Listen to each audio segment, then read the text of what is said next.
আসসালামু আলাইকুম, hello everyone, welcome back to my another new blog. কেমন আছেন সবাই? আলহামদুলিল্লাহ, আমিও ভালো আছি। আজকে একটা ফ্রাইডে স্পেশাল ব্লগ শেয়ার করতেছি আপনাদের সাথে। কারণ শুক্রবার এমনিতেই সবার কাছে স্পেশাল একটা দিন, কারণ ওই দিন বাচ্চাদের বেশি স্পেশাল দিন, কারণ ওদের স্কুল ছুটি থাকে, বড়োদেরও অফিস বন্ধ থাকে, পরিবারের সবাই ওই দিনটা একসাথে থাকে, এই জন্য এটা আমরা স্পেশাল মনে করি। তো আমার স্বামী বাজার থেকে নিয়ে আসছে খাসির মাংস, বলতেছে খাসি কোরমা রান্না করেও, সাথে থাকবে পোলাও। তো আমি ভাবছি ঠিক আছে, তোমাদের পছন্দ মতোই আজকে রান্না হবে, আমারও পছন্দ অবশ্যই।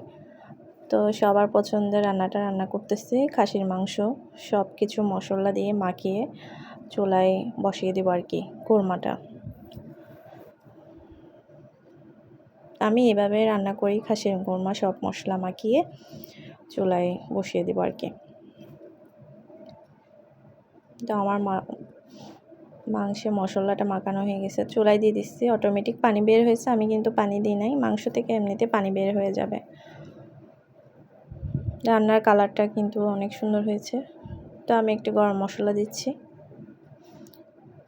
সাথে দুধ এড করে দিচ্ছি, কারণ কোরমাতে দুধ না দিলে, বাদাম বাটা না দিলে ওটা মজা হয় না, কোরমার স্বাদটা আসে না আর কি। তো আমি সাদা কালারে রাখবো। তো আমার রান্নাটাও হয়ে গেছে, আমি ঘি দিয়ে নামিয়ে ফেলবো রান্নাটা। এদিকে আলু রান্না করতেছি খাসির মাংস দিয়ে, যেহেতু আমার ছেলে, আমরাও পছন্দ করি আলু। তো আমার রান্নাটা ডান, দেখতে পাচ্ছেন কোরমাটা রান্না হয়ে গেছে, সব কিছু রান্না মোটামুটি রান্না হয়ে গেছে। তো দুপুরের জন্য আমরা সার্ভ করতেছি খাবার। আমি টেবিলে সব কিছু বেড়ে নিয়েছি খাবার। তো কোরমাটা অনেক সুন্দর হয়েছে, কারণ সব কিছু বাটা মশলা ব্যবহার করেছি,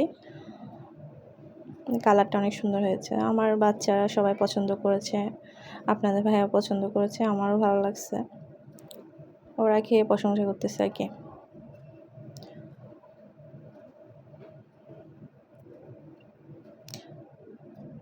আমরা খেতে বসে গেলাম, সাথে আলু ছিল, তারপরে ছিল পোলাও, ওটা আমি আর ভিডিও করি নাই, কারণ প্রচণ্ড গরম লাগতেছে রান্না করে, ওটা ভিডিও করে নেই। আর ছিল সালাদ, ছিল টমেটো সালাদ, মূলার সালাদ।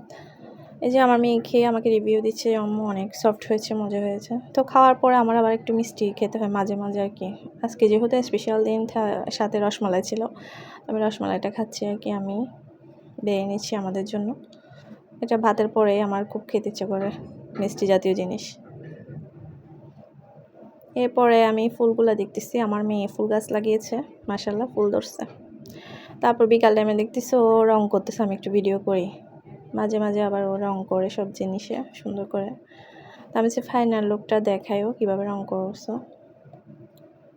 জল রং দিয়ে করে, তাও ভালো। আজকাল বাচ্চারা কিন্তু মোবাইল নিয়ে বেশি বসে থাকে, মোবাইল না নিয়ে এভাবে রং করলে, ড্রয়িং করলে অনেক ভালো আমার মতে। তো বিকাল হয়ে গেছে, আমি বিকালের টাইমে সমোসা ভেজে নিয়েছি গরম গরম, তারপরে ছিল সাথে কেক ছিল। তো আজকের মতো এখানেই বিদায় নিচ্ছি, আল্লাহ হাফেজ। আমার ব্লগটা কেমন লাগছে অবশ্যই জানাবেন।